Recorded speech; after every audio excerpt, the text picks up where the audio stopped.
Hey everyone. Just as a fortress needs strong walls to protect its precious contents, your mental energy needs boundaries. Without them, you're constantly exposed to demands that drain you. In our last episode, we reinforced our energy foundations with quality sleep, nourishing fuel, and consistent movement. We built a stronger, more resilient biological system. But here's the thing. Even with a fully charged battery, if you leave it constantly plugged into every demand, it will still drain. You can optimize your internal state all you want, but external pressures can still relentlessly chip away at your focus and peace. Today, we're tackling one of the most critical, yet often overlooked, skills for mental resilience: setting boundaries.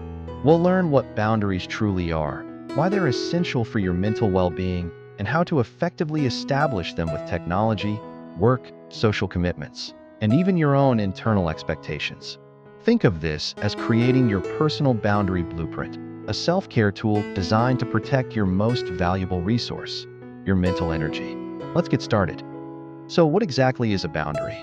At its core, a boundary is simply a limit or an expectation that you establish to protect your well-being. It defines what you are and are not comfortable with in different aspects of your life. It's about creating respectful rules for how others can interact with you and how you interact with the world. And crucially, let's bust some myths. Boundaries are not about building walls to keep people out or about being selfish. In fact, healthy boundaries are a sign of self-respect, and they actually foster healthier, more authentic relationships.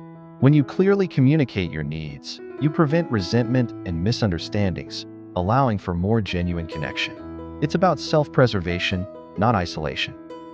Boundaries come in many forms, and recognizing them is the first step. Physical boundaries. These relate to your personal space, touch, and even your body. This could be needing a certain amount of personal space or saying no to physical contact you're uncomfortable with. Emotional boundaries. These protect your feelings and prevent you from being overwhelmed by others' emotions or demands for emotional labor. An example might be saying, "I'm not able to take on your emotional burden right now, but I can listen." Time boundaries. These are about how you allocate your most finite resource, your time. Saying no to an extra commitment, sticking to your work hours, or dedicating specific time to rest are all time boundaries. Digital boundaries. In our hyper-connected world, these are more vital than ever. Limiting screen time, turning off notifications, or having a no-phone zone at dinner are all digital boundaries that protect your focus and mental peace. Each of these helps create a personal perimeter around your mental energy. If boundaries are so beneficial, why are they so hard to set? For many of us, it boils down to a few powerful internal struggles. Fear of disappointing others. We dread the idea of letting someone down, or worse, making them unhappy. Guilt. The feeling that we should always be available, always help, or always say yes. People-pleasing tendencies, a deep-seated desire to be liked and accepted, which can lead us to constantly prioritize others' needs over our own. These tendencies are often learned behaviors, but they actively deplete your mental reserves. They create a constant low hum of anxiety and resentment, leaving you feeling stretched thin and ineffective. So, how do we overcome these hurdles and start building our boundary blueprint? 1. Identify your limits. Before you can communicate a boundary, you need to know what it is. Where do you feel drained? What situations consistently leave you feeling resentful or overwhelmed? Reflect on these. For example, maybe it's checking emails after 6 p.m. or always being the one to plan social events. 2. Communicate clearly and calmly. Once you know your limit, express it. Use I statements. For example, instead of "you always ask too much of me," try, "I'm finding it difficult to focus on my priorities when I'm interrupted during this time." Be polite, firm, and concise. You don't need to over-explain or apologize profusely. 3. Be consistent. This is crucial. A boundary isn't a one-time declaration, it's an ongoing practice. If you set a boundary but then immediately give in, it signals that your boundary isn't firm. Consistency teaches others how to treat you and reinforces your own self-respect. 4. Start small. You don't need to overhaul your entire life overnight. Pick one small area where you feel drained and practice setting a boundary there. Success in a small area builds confidence for bigger ones. All right, it's time for our boundary brainstorm.